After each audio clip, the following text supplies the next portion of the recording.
Most of you probably already know where this is going, but in case you don't, stick around and you are going to find out in just a second. If you read the title of this video, you probably know that this is a silicone mermaid tail.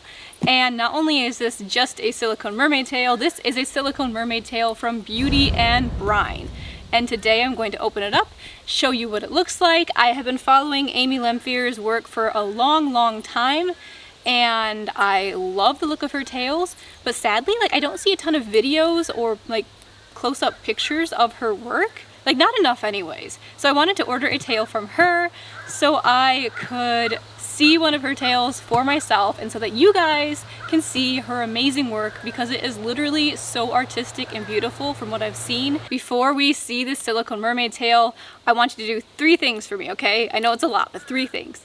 1, pause this video and comment down below what you think inspired this silicone mermaid tail. 2nd, I want you guys to guess who the next silicone mermaid tail maker is that I will be going with. That tail should be here probably in September, I'd imagine. We'll see. And I can't wait to share that one with you guys too. We'll obviously do an unboxing video for that one as well. But today's focus is this one. So let me just get on to the 3rd thing. 3rd thing, before we open this, I want to tell you a little bit about this tail's design, and then you'll get to see the tail for yourself. So hopefully you paused the video and you made your guess about what inspired this. If you didn't, I'm sorry, I'm about to spoil it for you. Alright? So, this tail was originally inspired by precursor orbs in Jak and Daxter, and also some of the copper in the Keweenaw Peninsula. So it's inspired by Keweenaw Peninsula, steampunk, Jak and Daxter, and a little touch of Heisenberg from Resident Evil Village, with gears and stuff. That was the original inspiration for this tail, and that's originally what I presented to Amy when I went to order this tail, many months ago. But I was kind of seeing a guy at the time, and he really liked Jak and Daxter and stuff too. And honestly, the tail idea that I had reminded me of him, and he kind of played me. So then I didn't want to think about that anymore, so I had to scrap that idea. So I scrapped that idea, and then I went to what I always go to, which is Devil May Cry, and I was playing that game, getting myself in a better mood, and then I saw Shadow, a really cool, shadowy panther creature, and I was like, wow, Shadow's pretty cool, I need a tail like Shadow. I was like, oh, but Griffin glows, I want a tail like Griffin. And then I saw V's tattoos. I'm thinking, oh, it'd be really cool to incorporate V's tattoos into a design that was I don't know, kind of color shifting, Shadow's color shifting, but glowed like Griffin. I had a bunch of ideas that I was just kind of throwing out there. I presented that to Amy, and then I kind of fell off the face of the earth because depression hit me really hard, and I didn't really work on the design much, and I feel really bad about being so distant, not only to her, but to a lot of people. Luckily, she was very patient with me, and when I approached her closer to the summer to ask her if she was still willing to take on this tail for me, told her if you want to do steampunk, we can do steampunk as planned, or if you want to go with the shadow design, we can do the shadow design, that would be cool too. And she was like, I really like the shadow design, but here, what about this dragon? Because I know you like dragons, and dragons are really cool. I'm like, I do love dragons. Dragons are amazing. So we're like, okay, let's make it a dragon design, because that sounded really cool. And then we were looking at some dragon stuff and swapping pictures and everything. Then we started thinking about this lava sort of dragon concept, and then lava dragon went from lava dragon to what everything goes to, if you're talking to me ever, and that is Devil May Cry. So we went from lava dragon to Dante's Devil Trigger, and that's actually what inspired this tail, is Dante's Sin Devil Trigger from Devil May Cry 5. I love the Devil May Cry games, so yeah, Dante was my personal hero as a kid. Literally, that character is my favorite character of all characters. So I'm so excited to have a tail that represents him, because he is very special to me. So I'm very excited to show you guys this tail. This is not sponsored by Capcom or anything like that, but I did want to kind of dress up for the occasion in a sort of Dante-esque sort of outfit. I have my red orb here and the Yamato here because I don't have Rebellion. I guess we should probably open the tail now because that's what you came here for. So let us do this. See if I can do this properly. We're gonna Alright, that's gonna be a terrible transition, but I had to try it. you know, I just had to. Anyways, we'll put this back before I make more of a fool of myself than I already have. So this tail took a couple of months to get to me. Amy was able to work me in sooner than expected because she had someone before me that was taking a little bit more time, so she had time to work on my stuff. And the communication with her was amazing. I have never worked with a tail maker or a person in general who has been so in-depth with her communication. Anytime she tested out a pigment or anything, she would send me pictures, she would send me videos, she would like involve me in the entire step of like everything, and it was amazing. And just like, I don't know, it was a really cool experience. Like, she's awesome. And I can't wait to see this thing. Oh, and by the way, we decided on the name Cerberus for this one, as in the three-headed dog, because this is the third silicone tail that I own, and it's also the name of the nunchucks that Dante has in some of the Devil May Cry games. So, gotta stick with that devil arm theme, of course, because I'm that much of a geek, or nerd, whichever. The Yamato really does not cut through like time and space, so we're gonna have to cut through with scissors.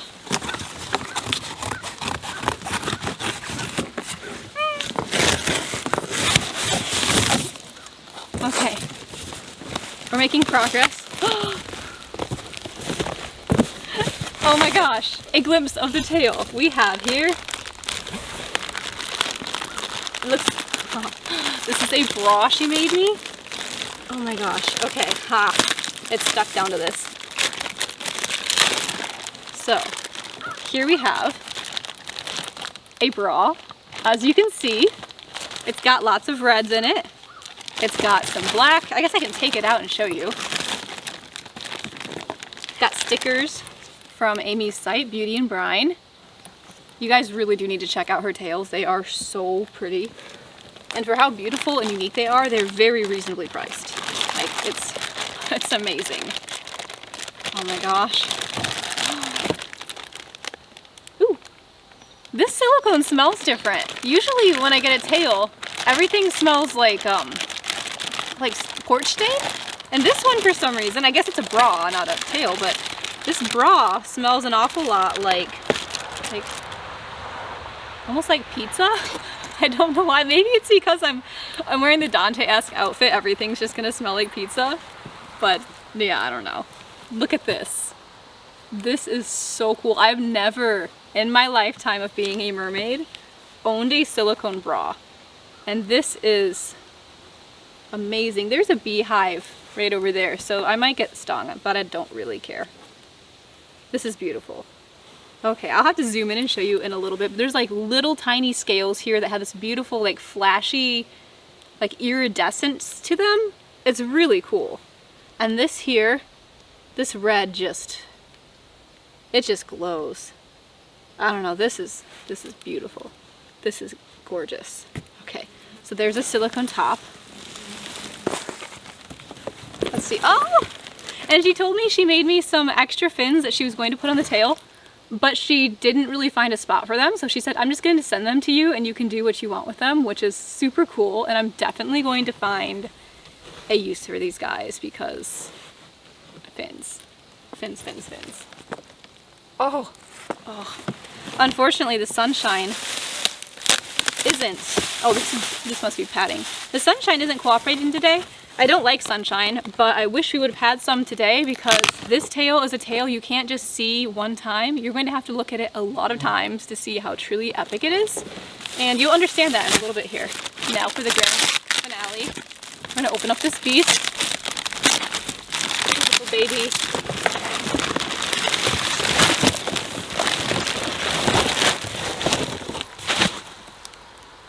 Obviously I like red. So, this little creature in this body bag looking thing, we're gonna open it up. I'm just gonna pull all my hair out today. Why not? Why not? Oh.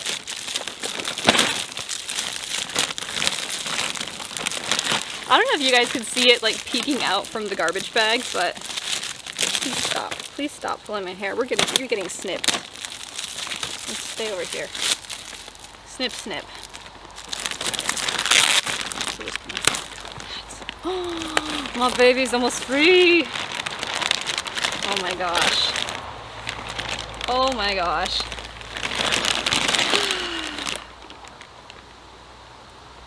I don't know that I've ever seen anything so beautiful before. Holy cow. Man, you're not going to be able to tell what it looks like unless you're here.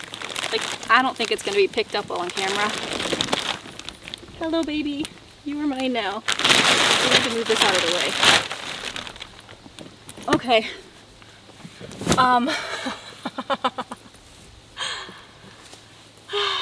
Wow. So this glorious beast, can you see it all? You can't see it all. This glorious beast has a shooter monofin in it, finished shooter, because I love my finished shooter and my other tail. It has a strange, almost like powdery feeling to it. It's not like sticky like my other tails. And again, it doesn't smell like porch stain, which is really weird. But this beast is beautiful. This is the back. So as you can see, it has a spine here. This is like the part that was kind of like the dragon inspiration, the original like dragon idea. And it goes down here too. My brother said it actually kind of reminds him of a sturgeon, which I really like because I love sturgeons. So there's this here. And there's the spikes continue down here, all the way down the fluke. And then we got these little fins that are like super aggressive looking. There's some fins on the side too. Yeah, I'll flip it over in a second. But before I do, this red here is like really, really reactive to sunlight, I guess you could say. Like it shines really well. And so does the silvery stuff. And the silvery stuff actually glows in the dark, which is insane, and I cannot wait to see it. And this here that looks like black actually isn't black. It is a hypershift black to red. And it is amazing. I have tested out this pigment. It's actually going to be making an appearance again later in another tail, but I can't tell you much more about that. Now we have the belly side of this glorious beast, the belly of the beast. And as you can see, it is a bit of a color fade up here. It's going to fade into my skin tone. This has a sort of iridescence to it. It kind of flashes like, I don't want to say yellowish, but it's like a yellowy green sort of fiery sort of look. It has smaller scales down here and all along the belly with some bigger scales mixed in, which I think is so cool. The smaller scales continue down here to the tip of the fluke, and it's just really pretty. I love this thing. Oh my gosh. Like right up here especially, it just looks so darn realistic. So this is my tail Cerberus from Beauty and Brine. I'm so happy to have this beautiful tail with me. I think she is absolutely gorgeous. This one is a she, by the way. If you are interested in getting a tail from Amy, I will link her shop in the description box. This is not sponsored by her in any way, shape, or form, but if you like this tail and you want one of your own, you should totally check out her stuff because this thing is magnificent and I am slightly in love with it. I think it is very awesome. While I'm down here, one thing that you might be able to notice on either side of the tail is that there's faces kind of painted into it. Since the theme is Dante from Devil May Cry and it's kind of like underworld sort of stuff, Amy incorporated some like devil faces into the tail. To me, it reminds me of, if you play Devil May Cry, these areas in the game where you have to fight demons in order to progress, and there's like this weird spirit thing that kind of like blocks your way, and that's kind of what the faces remind me of. That, and they remind me a bit of the red orbs. So that's why I brought this guy with me. If you want to see me swim in this beast and you want to see what it really looks like, because it's not going to look like this in the water, it is going to shift so much depending on the lighting and the situation it is in, because it has so many different like environment dependent factors involved with like the paint and the pigments. Make sure you watch next week's video. That's a really long rambly video. Thank you guys for sticking around to the end. Go show Amy some love. Let me know what you think of this tail. I'm so happy. I'm so happy. All right, I'm gonna go because it's getting late. It's almost 5 o'clock and I'm gonna try to swim in this thing before I have to take my makeup off. So I'm gonna go do that and I'll catch you guys later.